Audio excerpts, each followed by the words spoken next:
खौबो आंनि चेनेलाव बरायबावनाय जाबाय। दिनै रिजाल्टखौ हमारबाय SLRC नि रिजाल्टखौ आसाम रिक्रुटमेन्टनि रिजाल्टखौ दिनै हमारबाय। नोंथाङा नायनो हासिगोन। नोंथांमोना गासैबो जास्ट गुगोलाव थांनानै जास्ट सेबा अनलाइन लिरबानो नोंथांमोना मोननो हासिगोन। थुदो आरो बेनि उनाव सेभआव थांदो।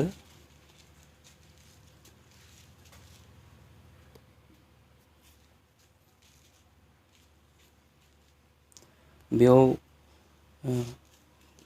मोनब्रै लिंक होनाय दङ। बेयाव जिकुनु नोंथांमोना थांनो हागोन। बे लिंक होनायफोराव जेरै बे लिंक 1 बे लिंक 2 बे जाहैबाय 10 पासनि आरो बे पेपार 2 आ बे क्लास 8 पासनि बे लिंक 1 लिंक 2 जों बेयावनो थांनानै जोङो रिजाल्टखौ चेक खालामनो हासिगोन। दानिया आं लिंक 1 आव थुनानै नायदिनि एसे स्ल' जानो हागौ नेटआ। 1 आव जायोबा 2 आव भिडिअ जोंफोर सेलेक्ट खालामनो नागिरनो हागोन। दानिया पेजआ बिदि फैबाय। नोंथांमोना बेयाव नोंनि एप्लिकेशन नाम्बारखौ होनो हासिगोन। बेयाव एप्लिकेशन नाम्बारखौ होदो आरो बेयाव नोंनि पासवर्डखौ होदो। जुदि बे पासवर्डआनो जाहैबाय नोङो एप्लाइ खालामनाय समाव जि नोङो पासवर्डखौ होदोंमोन बेखौनो होनांगोन। जुदि नों बावगारबायबा नोंथाङा नैबे एप्लिकेशन नाम्बारखौ होनानै नैबे फरगटआव थांनो हागोन। बेथिं साइडआव आगदाथिंजाय साइडआव लिरनाय दङ फरगट पासवर्ड। बेयाव थांब्ला बेबायदिहै नुजागोन। नोंथांमोना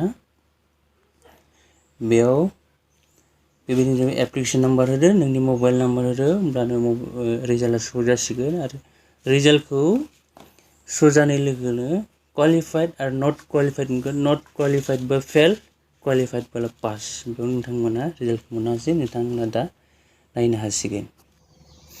नोंथांमोना एप्लिकेशन नाम्बारखौ माहा मोनगोन होननानै साननो हागौ। बे एप्लिकेशन नाम्बारा सिगांनि एडमिट कार्डआवनो दङ।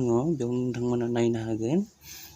बेखौ होनानै आरो नोंथांमोना नोंनि पासवर्डखौ होथारनांगोन। सिगाङाव पासवर्ड नोंनि एप्लाइ खालामनायाव जि होदोंमोन बेखौ नों होनांगोन। जुदि नों बावगारबायबा बिथिं आगदा फारसेथिं फरगट पासवर्ड होननानै लिरनाय दङ।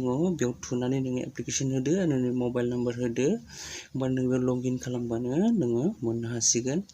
लगइन खालामनाय लोगो नोंनि रिजाल्टआ शो जासिगोन। बेयावनो नोङो नायहासिगोन क्वालिफाइड आरो नट क्वालिफाइड। आरो बुजियाखैब्ला नाम्बारखौ आंनो हर, आंबो नायनानै हरनो हागोन। Thank you for वाचिं।